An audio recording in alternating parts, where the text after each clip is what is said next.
Hallo, hallo bei Stempelkrempel. Ich möchte euch heute diese tolle Karte hier zeigen. Die Herzchenkarte nenne ich sie. Und zwar möchte ich die mit euch heute nachbasteln, damit ihr Schritt für Schritt seht, was ich gemacht habe. Genau, auf dieser Karte hier seht ihr, sind natürlich die Herzchen das Highlight.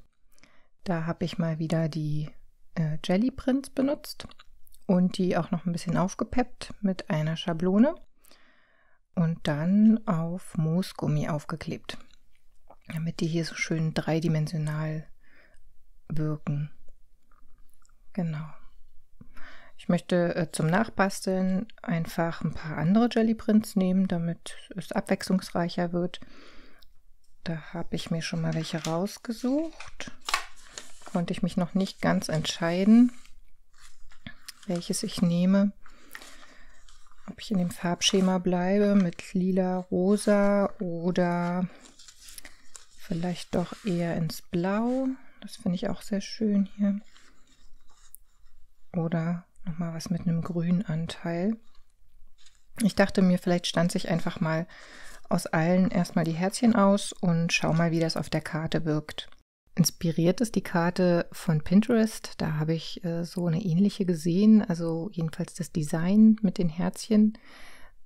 Ich kann euch nicht mehr genau sagen, wer die gepostet hat, aber mir ist die auf jeden Fall im Gedächtnis geblieben, weil das einfach so ein simples Design ist, aber trotzdem ja irgendwie schön. Und ich glaube, dass das auch wirkt mit anderen Formen, kann ich mir jedenfalls gut vorstellen, dass man statt der Herzen wahrscheinlich auch Sterne nehmen könnte oder vielleicht ja auch so Luftballons, ne? Weil diese Schnüre oder diese Linien, die erinnern ja so an Schnüre. Das könnten also auch Luftballonschnüre sein zum Beispiel. Wenn ihr keine Stanzmaschine habt oder vielleicht nicht genau diese Stanzenform, also Herzen oder Sterne oder was auch immer ihr nehmen wollt, dann schneidet euch die doch einfach selber aus. Also es sind ja so einfache Formen, die kann man auch ganz leicht aufzeichnen oder sich zur Not auch im Internet eine Vorlage suchen und die dann ausschneiden und als Schablone nehmen. Ich habe jetzt einfach mal aus jedem Papier 4 Herzchen ausgestanzt, einfach weil ich hier in diesen Streifen immer Platz für 4 Herzen hatte. Mit dem 4. kann ich bestimmt danach auch noch was anfangen. Mal sehen.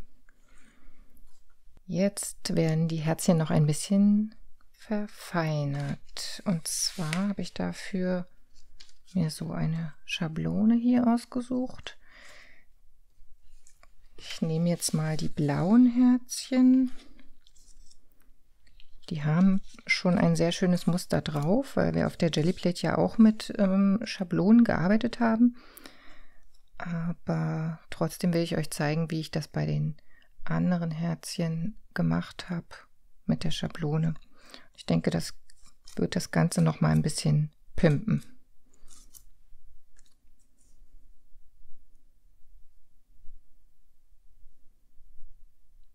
Ich suche mir also hier immer eine Stelle aus, wo ich die Schablone ansetzen kann. Dabei werde ich nicht das komplette Herz mit der Schablone farbig gestalten, sondern nur so einen kleinen Ausschnitt am Rand, damit man vom restlichen Muster noch was sieht. Ich nehme dafür die Distress Inks und hier werde ich jetzt Faded Jeans nehmen. Das ist so ein dunkleres Blau, einfach für ein bisschen mehr Kontrast. Hier haben wir jetzt die fertigen Herzchen, fertig gestaltet, mit Schablonen, noch verschönert. Und ich finde, die sehen schon richtig klasse aus. Die kann man so schon lassen. Die haben also was Interessantes durch den Jelly-Print an sich schon, durch den teilweise Farbverlauf oder auch die Schablonen, die ich da verwendet hatte. Und jetzt nochmal ein zusätzliches Highlight sozusagen durch das Verwenden zusätzlicher Schablonen mit einer dunkleren Farbe.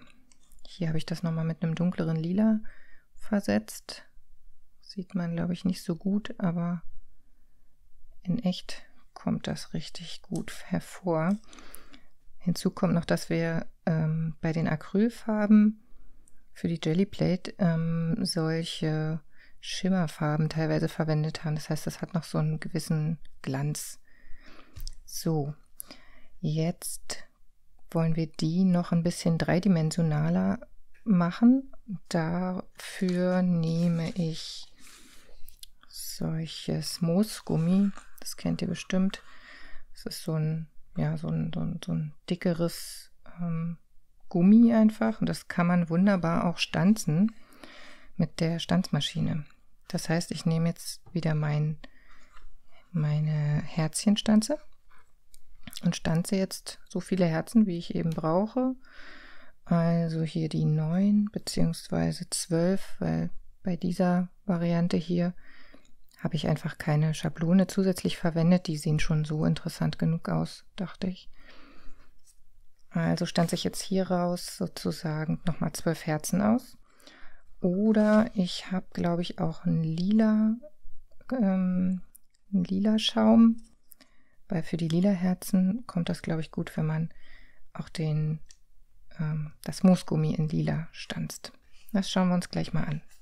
Und zwar habe ich also hier die lilanen für diese Herzchen und die weißen für die blauen als Untergrund. Genau. So.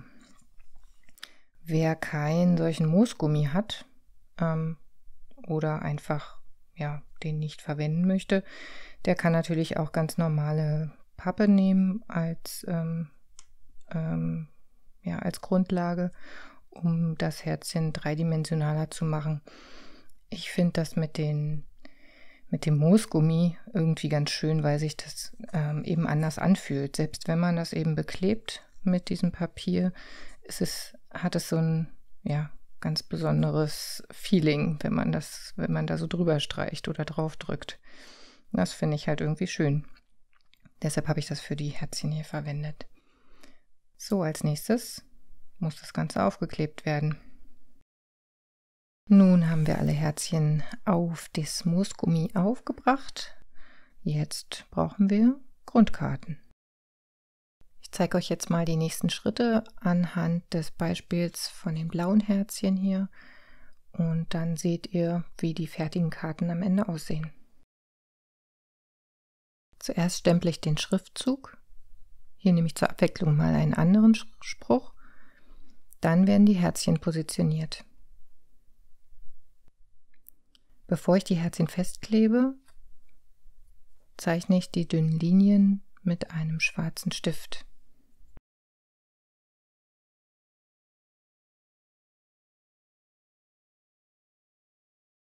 Damit die dünnen Linien auf dem braunen Hintergrund noch besser zur Geltung kommen, nehme ich mir noch einen weißen Stift und ziehe die Linien am Rand etwas nach, genauso wie den Schriftzug.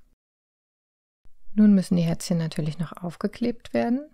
Dazu verwende ich für das eine Herz solche Foampads hier, damit das auf dem anderen Herz hier so überlappen kann und trotzdem ebenmäßig aufgeklebt ist.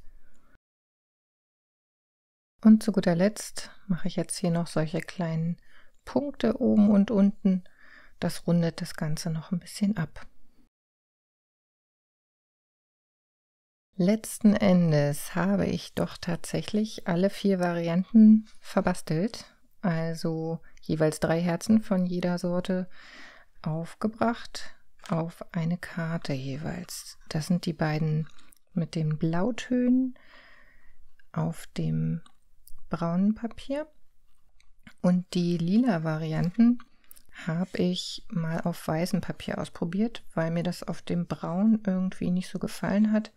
Und ich finde, das ist auch ganz gut gelungen. Also das hat durchaus auch was auf Weiß. Da hat man natürlich nicht diesen Shadow-Effekt hier mit dem weißen Stift, aber in Schwarz wirkt das irgendwie auch ganz gut, finde ich. Also ich finde, das Design ist einfach, simpel, aber total schön und ich würde es wieder tun. Ich hoffe, ihr probiert es auch mal. Viel Spaß beim Nachbasteln.